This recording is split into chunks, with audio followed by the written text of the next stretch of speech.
बिहार की जनता के साथ धोखा है, अन्याय है, षड्यंत्र। और इसी षड्यंत्र को हम लोग उजागर करने के लिए इलेक्शन कमीशन से लगातार मांग कर रहे थे कि वो स्थानीय स्तर पर उनको लगेगा कि राजेश कुमार सही भरे हैं, ये सही है तो मानेगा, और नहीं तो लगेगा कि ये सही नहीं है तो वो नहीं मानेगा। ये टोटली इलेक्शन कमीशन कंफ्यूज है और ये इनकी षड्यंत्र बिहार में 8 करोड़ मतदाताओं को जो है मताधिकार से वंचित करने वाली अधिकार है। इसके लिए हम लोग नमस्कार, मैं मनीष और आप देख रहे हैं बिहार न्यूज लाइव। कांग्रेस के प्रदेश अध्यक्ष राजेश राम एक बार फिर से चुनाव आयोग के जरिए नीतीश कुमार पर जोरदार हमला बोला है। सुनिए राजेश राम क्या कुछ कहते हुए नजर आ रहे हैं। एक आध दो पॉइंट में पीछे जाना चाहूंगा कि हम लोगों ने एक अभियान के तहत जो बिहार में मतदाता सूची पुनरीक्षण का काम प्रारंभ हुआ है, जो पूर्ण पुनरीक्षण का काम, उस पर हम लोगों ने लगातार इंडिया गठबंधन के तमाम साथी गतिविधि में इलेक्शन कमीशन से मुलाकात किया। उसके तत्पश्चात बिहार के इलेक्शन कमीशन में हम लोगों ने जा करके वोटरों के पक्ष में जो भी कठिनाई है उसके पक्ष में जाकर के कहा। और उसके बाद एक विज्ञापन अभी आई है इलेक्शन कमीशन, उस विज्ञापन पे अपनी प्रतिक्रिया देने के लिए आपके यहाँ मैं मुखातिब हूं। कुछ चंद बातें आपके बीच रख करके उसको मैं आपके समक्ष रखना चाहता हूं। ये जो चुनावी प्रक्रिया जो शुरू हुई, जैसा कि आप जानते हैं कि हम लोगों को मान था कि अब तक वोटर लिस्टों का पुनरीक्षण का काम, आप पूर्ण पुनरीक्षण का काम कर रहे हैं और 11 दस्तावेज जो मांग रहे हैं, बिहार की जनता के साथ धोखा है, अन्याय है, षड्यंत्र है। और इसी षड्यंत्र को हम लोग उजागर करने के लिए इलेक्शन कमीशन से लगातार मांग कर रहे थे। और अभी जो विज्ञापन आई है उसमें मतदाता सूची से संबंधित फॉर्मों पर जारी एक पोस्टर में जो आयोग ने जारी किया है वह पूरी ताकत उस प्रक्रिया में कुछ शिथिलता लाई गई है, लेकिन निर्वाचन निबंधन पदाधिकारी ईआरओ वो दस्तावेज के बिना सत्यापन पर निर्णय ले सकते हैं, पोस्टर में कहा गया। इसका मतलब यह हुआ कि कुछ प्रक्रिया आपने शिथिल किया, लेकिन सारा अधिकार ईआरओ को आपने दे दिया और आपने कहा है कि आप इसको विवेक से निर्णय ले सकते। हमारी विरोध इस बात से कि क्या एक पदाधिकारी जो सरकारी होगा और सबसे जो कैटेगरी के इंप्लॉय होंगे, क्या वरीय पदाधिकारी के प्रभाव में काम नहीं करेंगे? इसलिए हम इस बात को आपके बीच रखना चाहते हैं कि निर्वाचन निबंधन पदाधिकारी यारो दस्तावेज के बिना भी सत्यापन करेंगे, लेकिन उनका विवेक भी उस पर थोपा गया है, वो अपने विवेक से काम करें।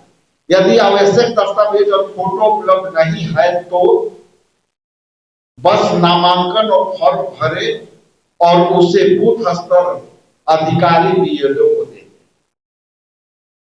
इसमें आगे अहम बात यह जोड़ी गई है कि यदि आप आवश्यक दस्तावेज उपलब्ध नहीं करा पा रहे हैं तो चुनाव रजिस्ट्रेशन अधिकारी स्थानीय जांच या अन्य दस्तावेज के आधार पर निर्णय ले सकते हैं। जो पहले मैंने कहा कि वो स्थानीय स्तर पर उनको लगेगा कि राजेश कुमार सही भरे हैं, ये सही है तो मानेगा, और नहीं तो लगेगा कि ये सही नहीं है तो वो नहीं मानेगा।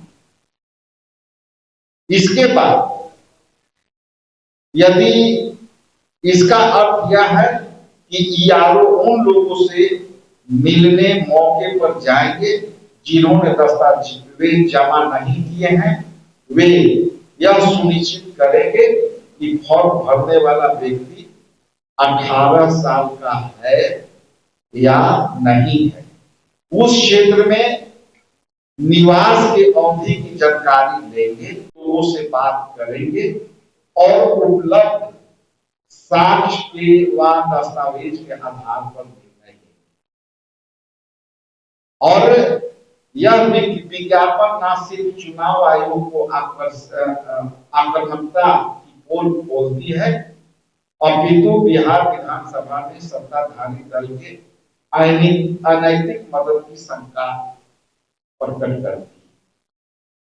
यदि आप जैसा कि जानते कि सत्ता पक्ष जिसका सत्ता होता है उसका ब्यूरोक्रेट उनके प्रभाव में काम करते हैं, और यदि वो उनके प्रभाव में काम करेंगे तो वोटर लिस्ट में जिनकी नाम जोड़ना हो और वो जो है उनकी इच्छा होगी तो वो जो है निष्पक्ष नहीं रहेंगे और वोटरों को जो जोड़ना चाहिए उनकी मर्जी पर निर्भर करेगी। इस संदर्भ में मेरा कुछ प्रश्न है इलेक्शन आयोग से।